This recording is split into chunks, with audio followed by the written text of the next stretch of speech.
Hi, my name is Jan Newton. I'm a senior oceanographer with the Washington State Department of Ecology. We're here this morning at Swantown Marina, where a seaplane will soon be landing.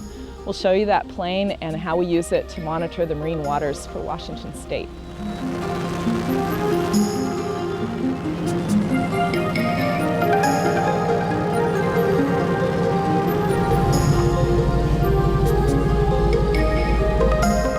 We here at the Department of Ecology monitor the marine waters for Washington State.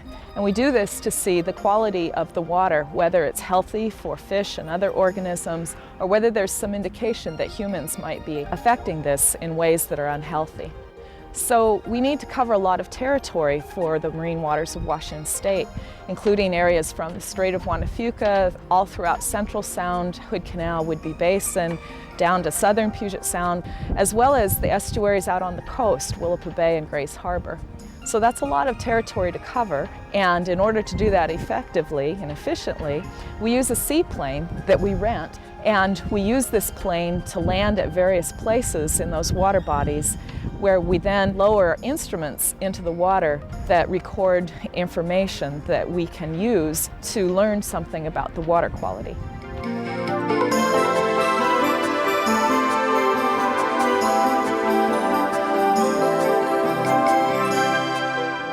So the Department of Ecology Marine Flight Technician comes to the plane in the morning and loads a lot of equipment that we'll use in order to monitor the water quality. And this equipment consists primarily of a very large instrument that has sensors on it that measure properties that we're interested in.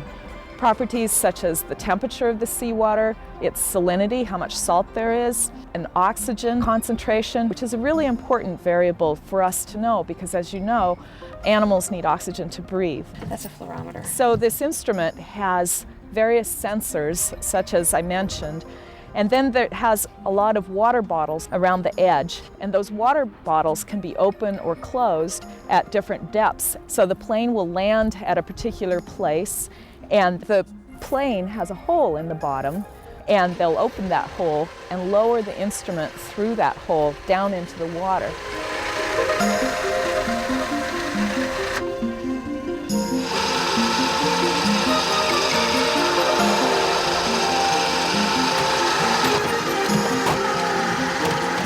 And then the technician can open or close the bottles to grab samples for properties that we don't have the sensors to measure.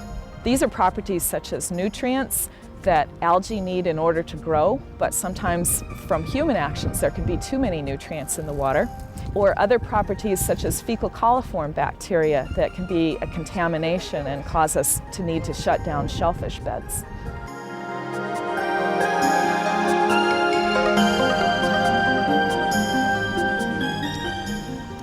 So the technician will watch over that instrument as it's being lowered down into the water, and when it comes back up out of the water, then they will take the samples, but all of the data from the sensors has been stored in that instrument electronically. So when that process is complete, then the plane takes off and goes to another station, and they'll land at about 12 stations over the course of one whole day. Then, after that's all done, all of the data that's inside of the sensor will be downloaded into a computer and transferred to a database back at the Department of Ecology. So the Department of Ecology monitors our marine waters once a month. But because the area that we need to cover for all of the marine waters of Washington State is so large, we have to do 4 different flights with this plane every month. Then when all of that data is available, it's put into a database at the Department of Ecology, and there's a link from this database to the website of Department of Ecology, and you can access that information from your home computer. So if you're curious about the water quality in your area, the results from the temperature, salinity, oxygen, fecal coliform, that kind of information, you can go to our website and click on the location that's nearest where you live, and you can download the data and look at it through different years, through different months.